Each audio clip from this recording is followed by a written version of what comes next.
The Codex Regius is a collection of Scandinavian poems and myths fashioned together by Snorri Sturluson in the 13th century. This library of stories is formed from two Eddas, poem and prose. The prosaic Edda recounts the cosmology of the northern worlds, the birth of the 9 worlds, the arrival of the gods, moral guidance, and how the end of days will play out. The poetic Edda holds the poems and tales of great heroes and kings. And within this book is a poem I've carried with me for 2 decades, the Lay of Hamdir. As far as Scandinavian hero myths go, the story is rather normal. There are 2 brothers, revenge is sworn, bloodshed ensues. It's Tuesday, in other words. In the end, the titular warrior stands before the hall of Jormneker, head of a mighty clan. Hamdir and his brother Surly are outnumbered, 2 against dozens. Indifferent to the odds, Hamdir picks up a fight. Surly isn't too elated of his brother's bad temper. Veli, aikeemme kaasit, kun avasit tuon säkin. Se säkki usein tuottaa tuhoisat neuvot. You did badly, brother, when you loosened that bag. Bold counsel often come from that bag. Surly continues. Mies olisit Hamdir, kun olisit viisas. Mies paljon on vailla, kun puuttuu mieltä. You'd have had heart, Hamdir, if you had insight. Every man lacks much when intelligence is wanting. The end of the poem recounts the inevitable conclusion of the battle. Surly kaatui kynnyksen eteen. Hamdir talon toiselle puolelle. The Northmen were mostly an illiterate culture, like most in the early Middle Ages. Few could read, even fewer write. Song and poem were the mediums these stories were told, even after Snorri chronicled them into their stagnant form. These stories were read out loud, recited from memory, sung by skalds and storytellers within halls and amidst gatherings. The epics of the Edda use many meters. Förnordslag, literally the meter of old words, uses a sort of alliteration where accented syllables are followed by resting ones. This creates a drum-like beat within the words. This beat makes these poems tricky, nigh on impossible to translate, for example, to English, a language built at least nowadays around a very different set of pronouns compared to Icelandic or Norwegian. The poems also employ a ton of kennings, figures of speech that replace the more direct and familiar nouns. Swords become iron teeth, a warrior becomes the feeder of crows. The heroic last stand of the brothers isn't narrated like this in the poem. There are no flowery words of tragedy, no description of valor and violence. The Förnordslag seems to dissolve. There's but a unearned description of what came to pass.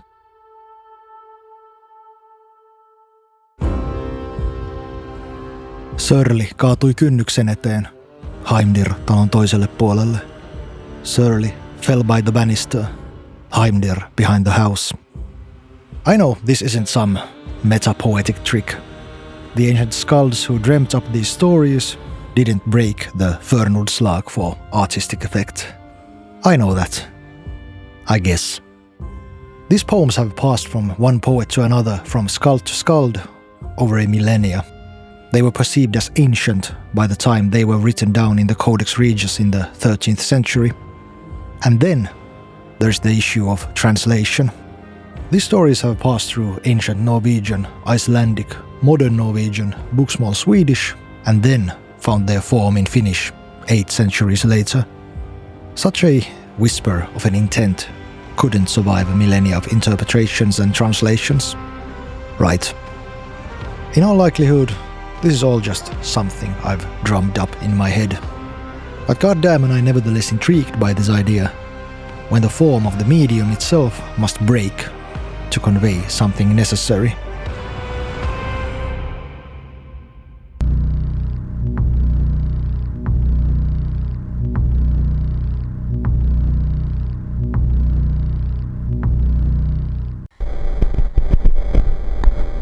In anatomy, you walk around an empty house and listen to audio tapes. No mystery, no plot twists, no monsters or jump scares. Just you, the empty house, and the tape machine. Once you've listened to all the audio logs, this is Benny from the future, and I ended up spoiling a whole lot of incredible stories and moments throughout this video. And while these moments might not fit any list of best of all time, they're all still unique, thought-provoking, and best experienced blind. So if you hear me mention a game, a book, or a movie, consider that as your spoiler warning. Now, onwards with the video. Once you've listened to all the audio logs, the game ends. It unceremoniously boots you out and leaves you to stare at your home screen. Were you to re-enter to reboot the game, you'll find the same house, the same tape machine, but not the same messages. You'll notice other discrepancies. A misplaced plate here, a cupboard there, a locked door now lays open. The recordings struggle to maintain their formal tone. You are not a wanted guest. This is not a house to feel welcome in, to seek shelter or weather a storm. This is a house that hates. Once again, you are booted out of the house. You return, none the wiser. These rooms no longer care to uphold any sort of facades. Reality crumbles. Laws of both architecture and physics break left and right. Bulbous growth protrudes the walls. The angles of the furniture are just wrong. Things float, clip through walls. Dinner plates mock gravity. The voice on the tape recounts of a vagrant who stumbled inside the house. Carefree, uninvited.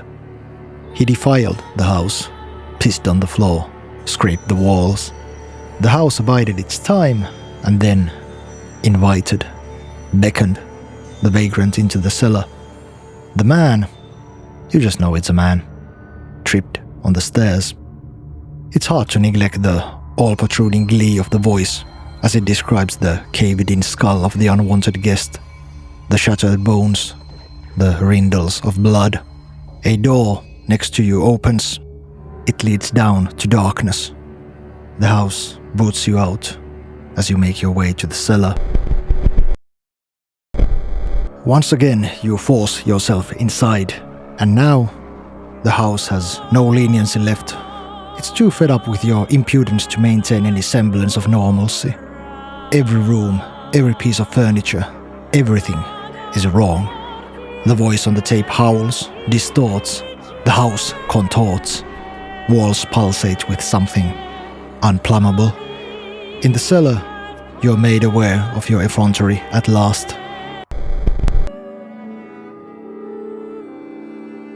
This house told you in no uncertain terms to leave.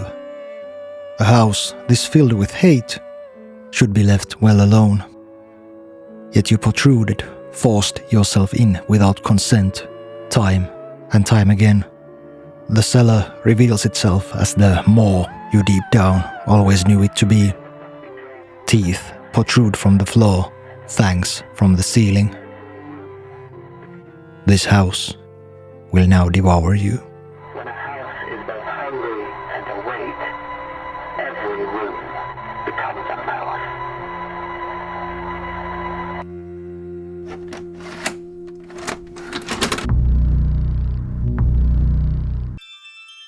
At first, there is but charred world, imagery of death and conflict.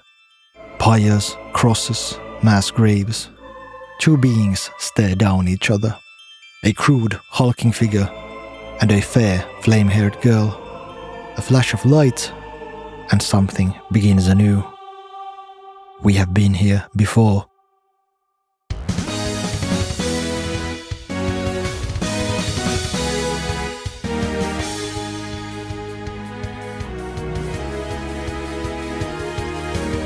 Zero Ranger feels incredible to master, like balls deep inside your loved one incredible. It's difficult, it demands dedication. Repetition, the distillation of impurities, is the only way forward. It's almost a bullet hell shooter. The screen fills with dozens of enemies, hundreds of projectiles. But Zero Ranger doesn't demand perfection. There's leniency, room for chaos. It's a goddamn miracle of mechanics and encounter design, an exhilarating loop of death and rebirth. I am but a rat in search of a treat, this orange-green facade is my maze, and by God do I long for those cocaine-laced waters. The very first level will crush you. 3 lives, 3 mistakes, and then it's over. You're done. But your scores are pooled, you earn extra credits for your struggles. Each run earns you more points, points net you more continues able you to venture further. It's an endless loop of incredible momentum, one you can't but throw yourself in time and time again. The story is great, at least on shmup standards.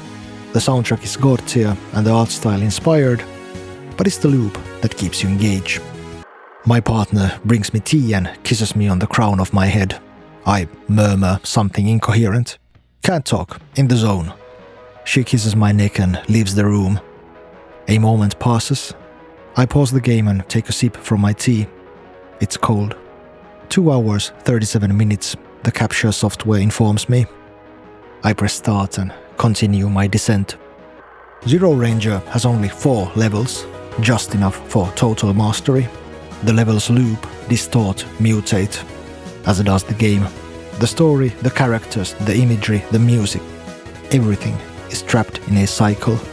Some things change, colors swap, names, story beats mutate, but one thing remains, the attachment. May you attain enlightenment, Zero Ranger wishes you over and over again. Attachment is the reason for samsara, the great circle of death and rebirth. To reach enlightenment is to break this cycle we are all trapped in. The dialogue, the cyclical structure, the Buddhist imagery, all confront you. Why do you go on? Here, only despair waits. My daughter taps me on the shoulder. I lower the controller in a dramatic fashion. You said you make me dinner after the level is done. I assure her I'm almost ready. 2 hours, 56 minutes. I put on my headphones and throw myself into the loop.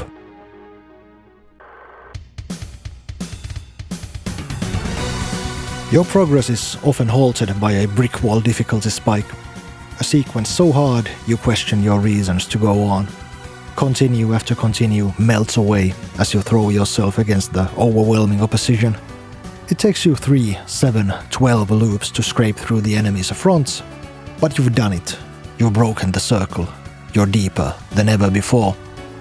The next boss sequence arrives, and you brace yourself for another loop. How many tries do you intend to give this sequence? When is it time to let go? Zero Ranger often reminds you, beyond this, only despair awaits. I reach the end and the game begins anew. There is no way to conquer this loop. It only resets, mutates, details change, but the structure remains. The attachment lingers. More enemies, more projectiles, more points, more bosses, but not more continues. From now on, you're on your own. My partner caresses my neck and gives me a peck on the cheek. It's an early morning tomorrow. Don't stay up too late. Like I'm a goddamn child. Families, partners, work responsibilities. Damn them all. All I want to do is to go deeper, to throw myself into the loop. I want to abandon my life, run away, go live in a remote, undisclosed location where I can be at peace and surrender my life to Zero Ranger. Just me, the controller, and this eternal loop of death and rebirth. I am a lab rat, this hail of bullets my labyrinth, and by gods do I yearn for those sweet, sweet drug-laced treats. Make it far enough, and the game no longer tolerates your suffering. It offers you a way out, an orb. Take it and win. The planet-sized bad guy explodes and your homeworld is saved. You are now free. No reason to carry on. No need to cast yourself into this cycle again and again. You receive your prize after the victorious credits have rolled. You're now the monstrosity who brings the bullets into this hell. You are indestructible. All shall fall before you. The screen fills from your cannons, bombs level everyone and everything. The ultimate power fantasy ad nauseum. But if you wish to go deeper, you must decline this olive branch.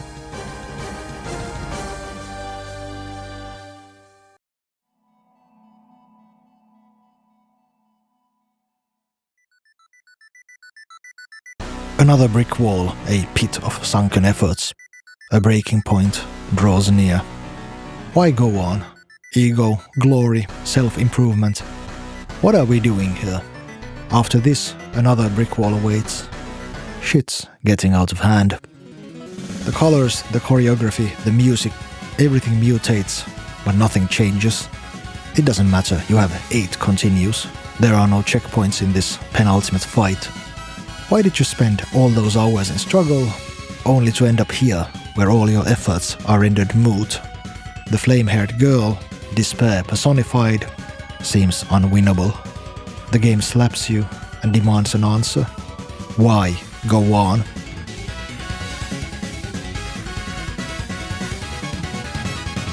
But if you grind your teeth and push through the despair, what then? You're left stranded in space. The enemy is destroyed, but so is your home. You are all that remains of those you sought to protect. Your ship is compromised. Life support will soon fail. This loop can only end in the destruction of everything. After this, only despair awaits. You need to return to the beginning of everything, to abort existence. That is the only way to escape. Your ship turns into a flame-haired maiden because why the hell not? And you hurtle through time and space. Pyres, crosses, mass graves. You've seen this all before. You destroy the fiend and something is born. A new cycle, free from everything that was before. You reboot the game and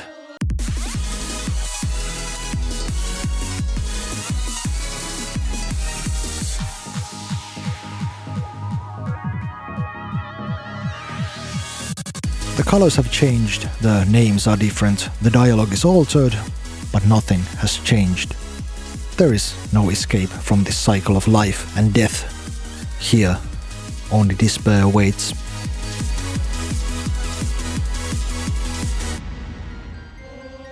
At last, I get it. How to leave this tragic loop. How to escape samsara. I return to the beginning of time and cast myself towards the fiend. I close my eyes and let go. The last moments of existence. A charred world, imagery of death and conflict. Pyres, crosses, mass graves. 2 beings stare down each other. A crude, hulking figure and a fair, flame-haired girl. A flash of light and something begins anew.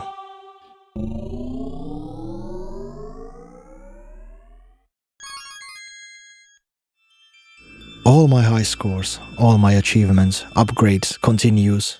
Everything I've claimed, every token of my struggles is gone. I am no more.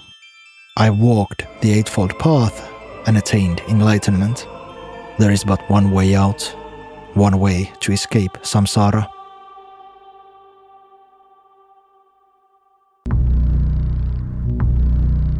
Omori is a retro-inspired JRPG set in a whimsical world.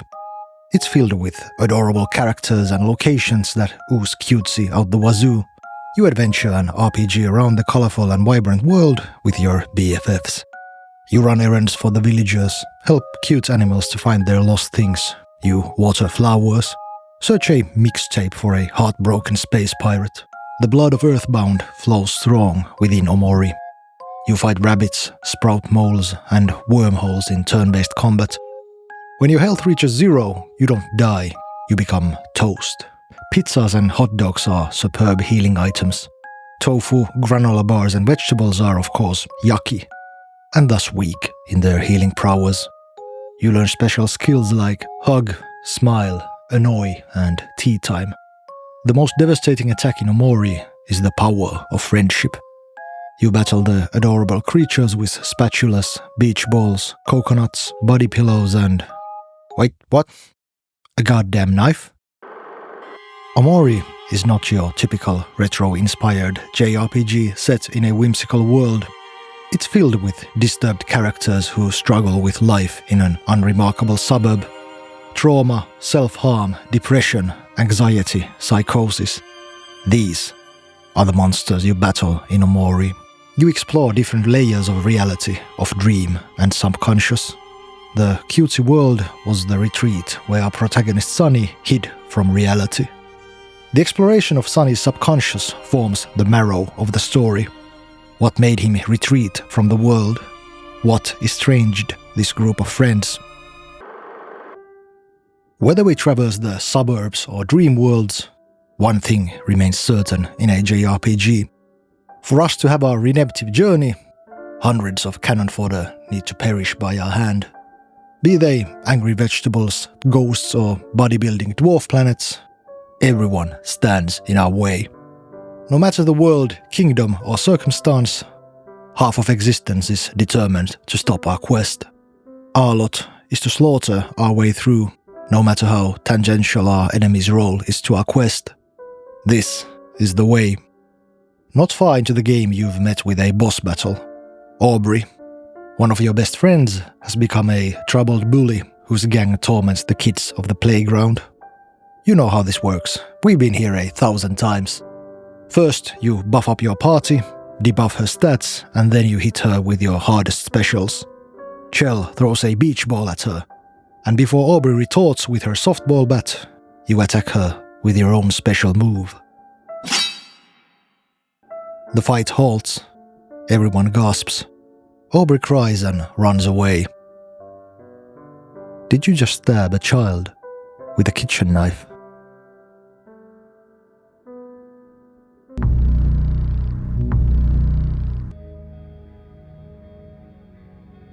There is a scene in Outer Wilds you see dozens of times.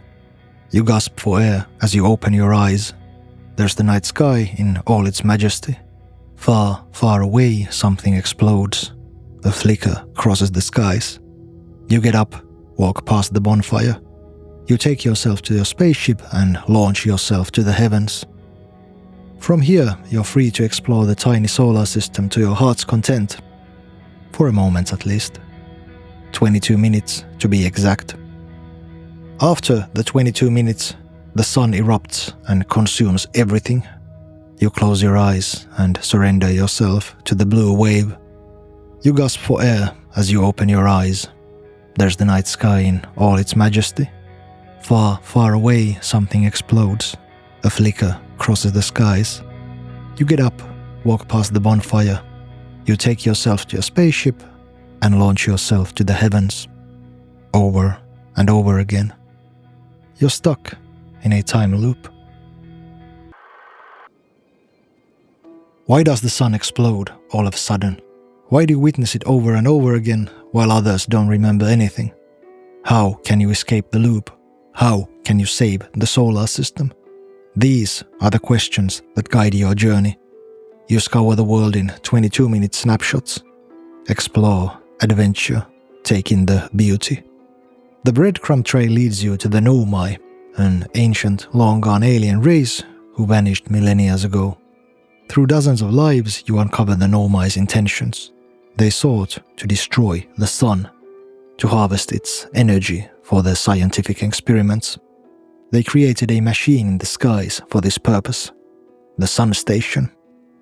That's where you need to go.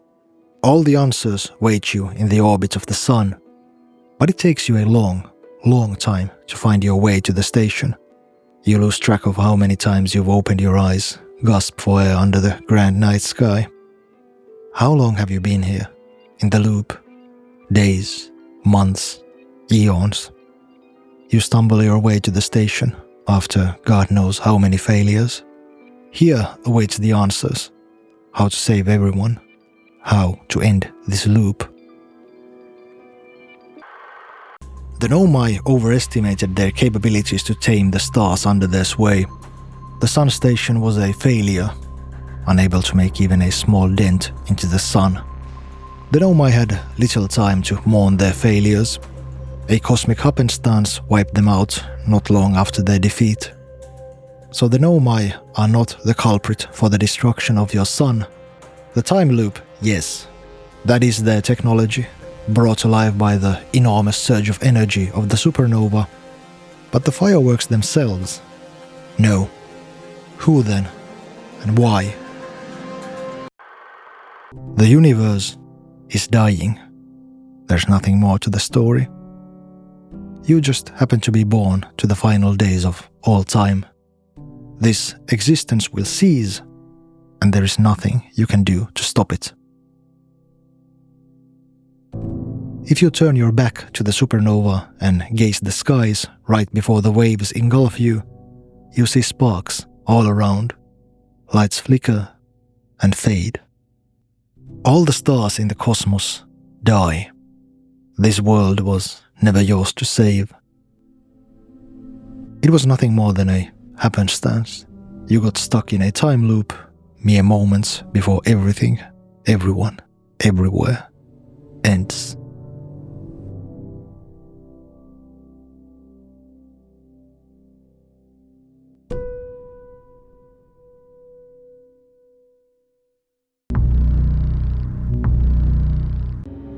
From the first pages of From Hell, we know William Gull is a troubled man. Glimpses from his childhood show us the makings of a madman. Cruelty towards animals, fascination with death, unwieldy social skills, sexual deviancy.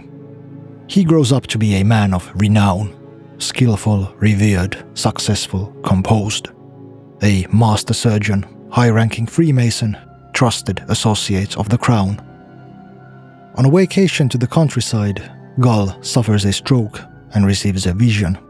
Jabulloch, the highest deity of the Masonic tradition, reveals to Gull his destined purpose. He returns to London, a changed man. A scandal within the crown provides William the perfect guise to pursue his God-given destiny and to hunt the night with impunity. 4 prostitutes from Whitechapel need to disappear, and William is cleared to pursue the matter as he sees fit. The powers that be would see he is not to be disturbed. Before Gull starts his campaign, he confined to his coach driver of the grand endeavour there to embark on. For hours they drive the streets of London, and Gull drowns poor simpleton Netley in occult lectures. Britain's bloodied past, mythic archetypes, and the hidden history of London's landmarks. These webs of allusion and illusion, historic curiosities and folklore provide the map through which Gull charts his quest, his revolt against the modern world.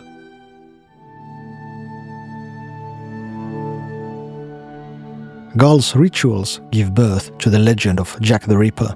The spilled blood simmers the city and gives birth to many a thing never seen in the hearts of men. As Gull's violence towards the prostitutes of Whitechapel escalate, so do his visions, and the path laid before him becomes clearer. Each death thrusts William deeper into his psychosis. With every murder, Gull the man withdraws, and Gull the prophet comes forth. Then, something breaks. Gull loses himself with his penultimate victim. He cares not for privacy nor of gawking eyes. He jumps out of the wagons and butchers the woman right on the streets. He mutilates his victim in a trance. The cobblestone streets, the glow of the gaslights fade away, the mad prophet alongside them. Netley loses sight of Gull. He can no longer make out his master's figure in the darkness. A fluorescent glimmer catches Gull's eyes. He marvels at the source as he raises his blood-soaked hands to the heavens. A concrete monolith illuminates the darkness of Whitechapel, a skyscraper in all its 20th century glory.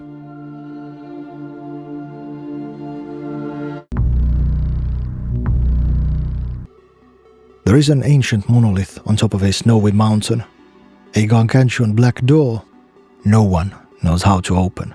But for the sake of context, we'll have to back up a bit. Tunic begins on a lonely shore. Not far, you find a stick with which you can smack around enemies and the occasional shrubbery.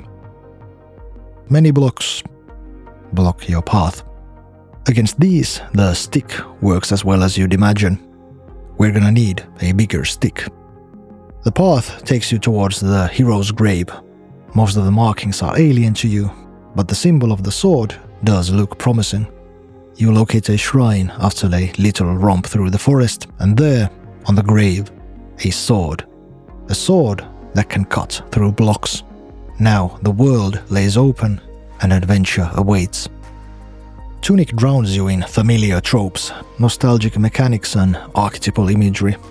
You conquer dungeons, fight bosses, gather items that aid you forward. Bombs, hookshots, spells, lanterns. You've been here before. To gain access to the central temple, you need to ring 2 bells. 3 seals within the temple bar your progress. 3 slots bereft of jewels. But though Tunic has the heart of Zelda and the bones of Dark Souls, its spirit is aching to a very different game.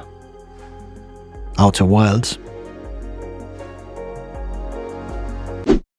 Your wits are not the only guide through this obtuse world. Around lay pages of the game's instruction manual, a heartfelt tribute to the game guides of yore. Maps, techniques, tips and tricks, all knowledge necessary is found within the scattered pages of this booklet. The guide and the game world form a feedback loop, one that never ceases to surprise. Tunic is an intoxicating series of escalating holy shit moments. From the moment you grab your humble sword, the game bombards you with revelations that range from huge to gargantuan. And then, things get wild. After the penultimate area, you found all the items, learned to pray, to fast travel, figured out how to upgrade your stats, you've unlocked all the gems, you found out your mother is actually the final boss of the game, you've turned into a ghost, returned amongst the living, you've learned to cycle night and day. But despite all these discoveries, you still don't know how to open the goddamn door on the mountains. Throughout the game, you hear references of an artifact, the Holy Cross, a key capable to open hidden paths. And as you return from the dead on the last stretch of the game, you at last receive the wisdom of the Holy Cross. It's your gamepad, the cross in your controller. You can enter specific button prompts into the Holy Cross and open sealed doors. You remember all the strange monoliths littered throughout the world. Behind them lay treasure, more pages to the booklet, cryptic references to hidden fairies, but no key to the mountain, no switch to open a path forward. One page tells you to walk the golden path to open the door on the mountains. Well, that's just maddeningly unhelpful. Why are these things never clear? But then you see it. A golden line on a page of the booklet, and then another, and another. The golden path is in the goddamn booklet. You realize, much to your horror, you don't have all the necessary pages. How do you repair the golden path? You scour the world, consume every option, but can't find any more pages. You're stuck, good and proper, and void of ideas. Then you'll notice the mural work on the floor of the temple looks exactly like the runes on the sealed doors. You trace the image and hallelujah! There are runes hidden within the world, murals on the walls, flower beds on the ground, cracks in the mountainside, flickers of light within dark caves. These runes hide fairies within them. Free enough of them, go to an undisclosed secret location, and the darn thing will gift you with the missing pages.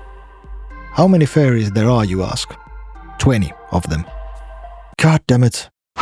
You've done it. You found all the fairies, collected all the necessary 25 pages, retraced all the golden lines within the booklet, and now you get to marvel the utter insanity before you. The Golden Path Reforged, a gargantuan, near 50 keystrokes long sequence that will open the Black Monolith. Now you can at last enter the door on the mountains and receive your reward. But Tunic's not done. If you go to a specific room and enter the Golden Path both mirrored and inverted, you receive a series of runes. Decipher the runes and they lead you to a website from where you can download an audio file. Run this audio file through a spectrometer and you'll receive a secret message a series of runes that translates to "oh, for fuck's sake." When your town is overrun by horrors, how should you reply?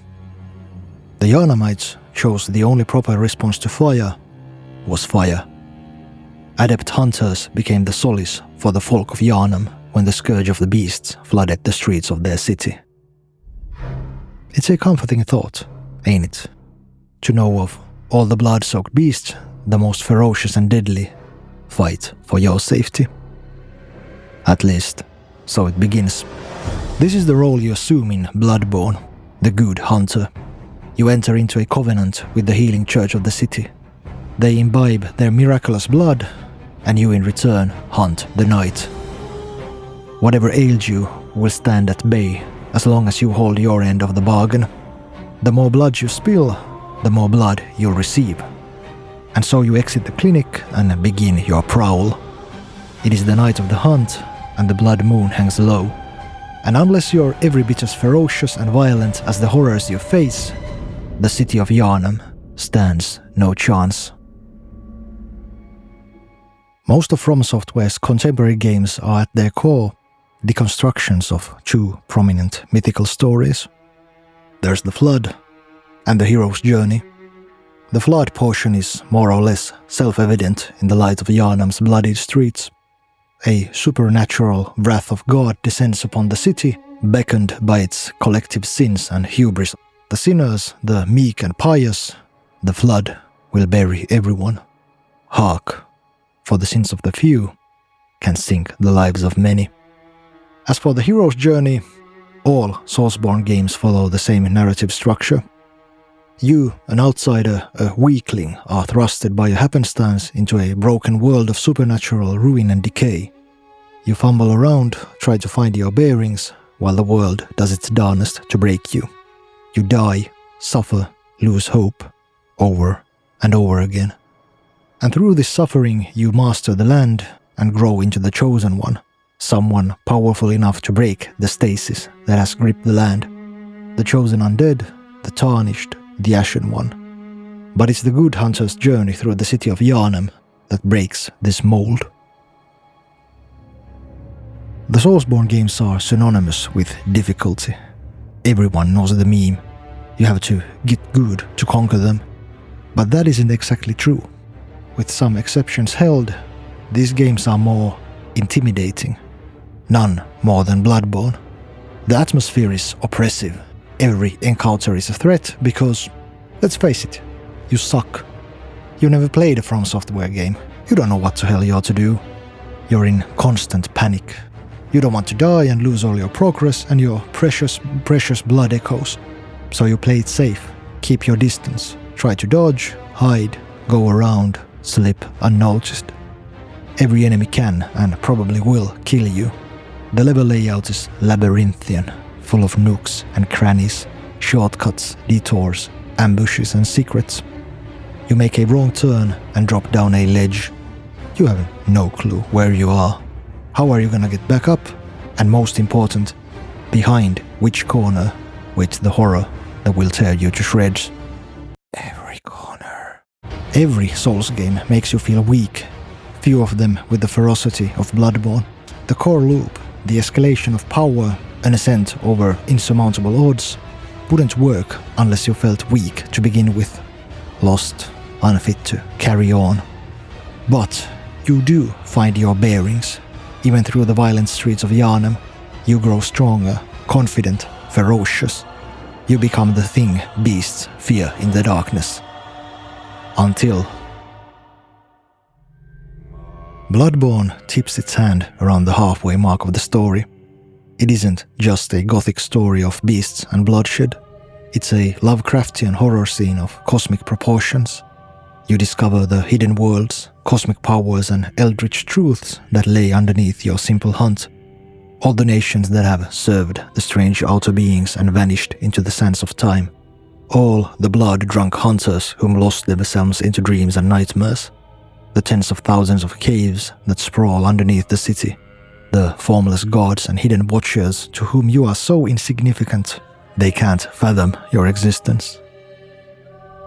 Do you feel strong, capable, like a hero? It isn't a bombshell plot twist, but a slow realization how powerless, how weak you are. You're an ant who stands against mountains. It doesn't matter a damn thing what you do.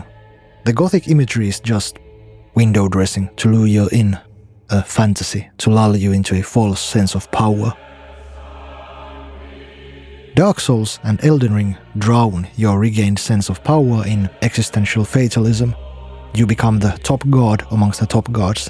You crush the ancients who created these worlds underneath your iron boots, and yet you still struggle to escape the cycles of this world. No amount of power can change the nature of reality. Bloodborne does something different.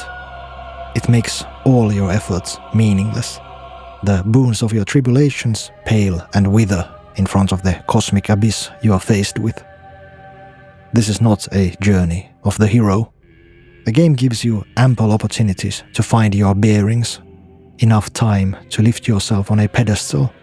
The hero besets on his grand journey to rid the land of corruption.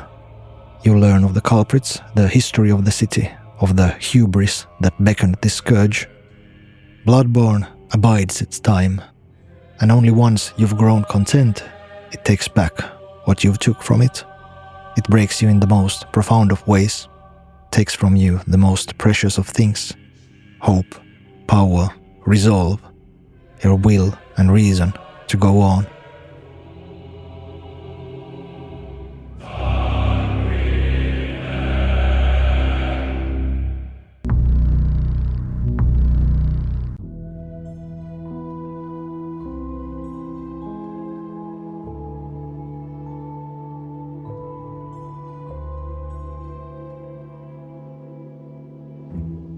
In the Stanley Parable Ultra Deluxe, you are led by an all-knowing narrator. The all-knowing part warrants the use of sarcastic quotation marks. The whole game is a meta fiesta where you take turns to bash one's head against the fourth wall. It gets exceedingly weird, exceedingly fast. At one point, the narrator decides to implement a skip button after one too many scathing reviews from the pressurized gas storefront. If people truly are fed up with his abject attempts to relate something meaningful, so be it. Here's a skip button for you. No need to hearken to any of these blatherings. You discover yourself trapped within a room, accompanied by nothing but a comically large skip button, and the endless surge of narrations from above. The narrator blares and you smash the button. It's a riot. Ha! Games are filled with trite expo dialogue and filler content we all wish to skip over. Nice one, game. The downpour of words continues, and you have no way out of the room. You ram the button with newfound determination. When you ponder the scene through the current zeitgeist, it gets less comical. Refresh feed, skip, swipe left, swipe right, what's new, trending now, skip. You know the drill. It's funny the same way mass graves are funny. And then it gets worse. With each push, the skips get longer and longer and longer. Every press robs something from the narrator. His composure, his crux, his reason to exist, until only silence remains. The building crumbles around you, a flora reclaims the area from the lifeless concrete. Sunlight slithers through the cracks in the ceiling. The floor is engulfed by sands. Untold eons pass while you busy yourself with your newfound power, eager to get to the good part. The walls of the building are gone. The skip button no longer functions. There's nothing left but wastelands. Sand as far as the eye can see. A lonely desert at the end of all times. You skipped through everything. Click, click, until the bit was over. You wanted to know the punchline. It's not like the segment was boring. The monologue was some of the most inspired stuff in the whole game. What harrow it is to be genuine, to express yourself in a honest and courageous manner. How easy one can lose heart, or the need to edit and be concise as not to alienate or bore anyone, so they don't. So the narrator bled himself out to the hilt, ripped himself open in front of the world, and you just pressed skip. You wanted to see where it led. You didn't care of the now. You wanted to see what was up next. The joke. That's what I do. I make bloated, unruly videos of things I don't know how to express otherwise. Yet when the moment arrives to extend that courtesy, I just... Who am I to judge what is fluff and what is... I know what this place is. They had to do some remodeling, some expansion work, since the last time a poet visited these shores. The 10th circle of hell is rewarded to us who press skip. An eternity of sand, silence, and nothingness. Ample time to reminisce all the things we were too busy to explore. Every path left untraveled. All the moments when things became just a tad too boring and you wondered if maybe you could just...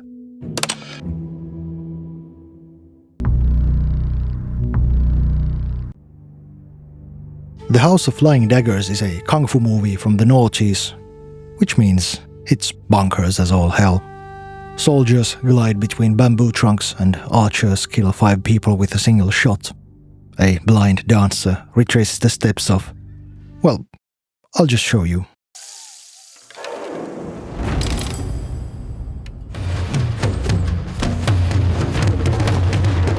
Yeah, stuff like that. But even when dudes fly through the air and roundhouse kick each other from floor to ceiling, there's a certain grounded feel to the choreography. It isn't realism or grit. The House of Flying Daggers has almost an dreamlike quality to it. The visuals remind more of stage plays rather than cinema.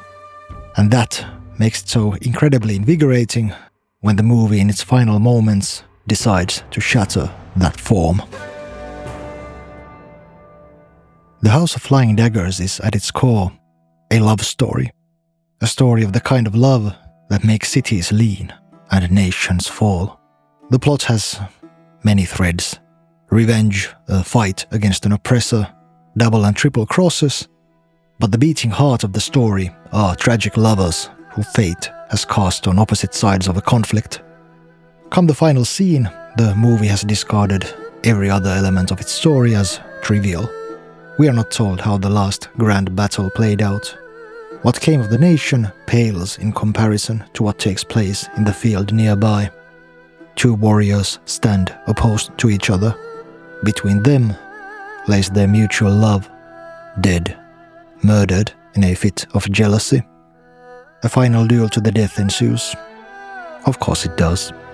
The fight starts as any other in this movie. 2 skilled warriors exchange attacks in picturesque scenery. The seasons change, fall bows to winter as the men kill each other in the most elegant manner imaginable. But between the slashes and jumps that mock gravity, cracks start to show. These men gave their whole being for love and lost everything because of it. The kicks lose their swagger. The men no longer glide like feathers in the wind. They stab, pummel and cut each other again and again. All the beauty is gone. The combatants scream, snarl like dogs. 2 men who've loved and lost just go to fucking town on each other. None will leave this field alive. The 2 impale each other just as the girl stands up. The men stupor away from each other. There is but one matter to settle. Who gets to spend their final moments in the embrace of their loved one? None will leave this field alive.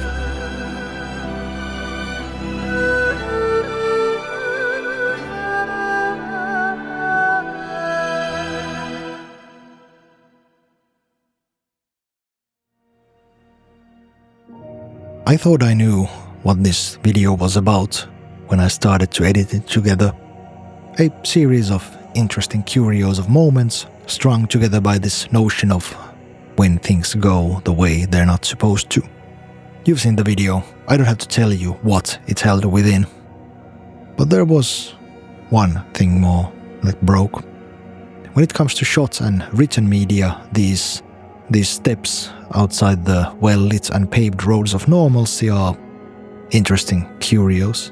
A sudden sidestep away from a trope you saw coming from afar. A cool chord change in a genre you're familiar with. But with video games, it's a different matter. To me, they are not just cool. They are goddamn exhilarating. And I couldn't pinpoint why at first. For someone who's now spent 1,000 hours to write and make essays about video games, I struggle with them. A lot.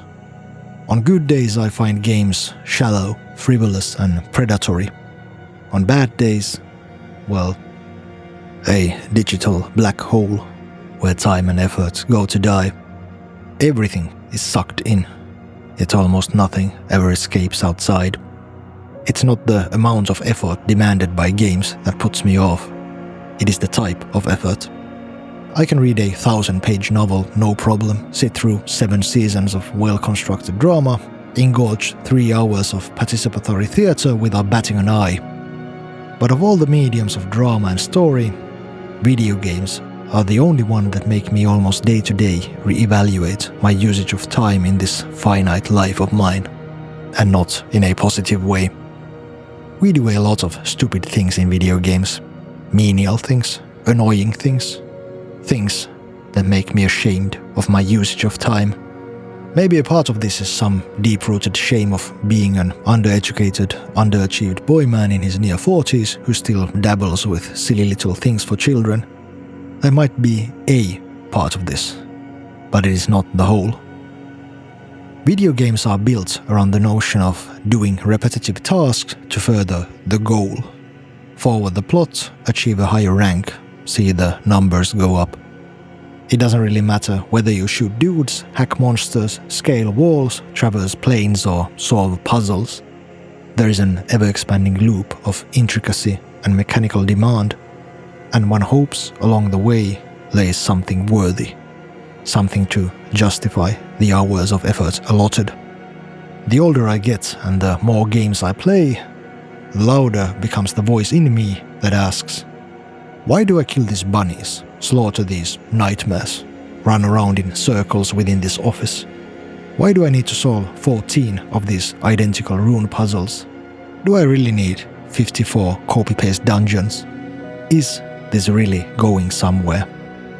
The older I get, the more incompatible I feel with how trigger-happy games are to spend my time. This is not a retelling of the old meme, a dad who laments his busy adult life and can't indulge in long, carefree stretches of video games anymore. It's the opposite. Games don't make the cut because I have so little time, but because they're not worthy of the time. It's not that I don't have enough time. I'm a functional adult with a calendar and a keen eye for structure. I can make the time, should I wish to. But all the more often I feel me and the developers have a very different view what passes as a meaningful usage of that scarcest of all resources. There is an ever-expanding rift between me and the medium for stories I've come to love throughout my life, and I don't really know how to mend that rift. And that's the anxious thought these meta-twists mend. They soothe the existential dread induced by 2 hours of mindless digital slaughter while one waits in hope something interesting might come out of it. To me, these twists are not just the cooler, older brother of a plot twist. They are like a reminder, a promise, as if the developer reached out through the fourth wall, tapped me on the shoulder, and exclaimed, "It's all right, you know. I too think we do a whole lot of frivolous, meaningless crap in video games. I know how you feel, and you are not alone. But I promise you, this is going somewhere. This is building towards something. You just have to trust me. Come, take my hand. I want to show you something interesting." And then I reach out and grab the hand.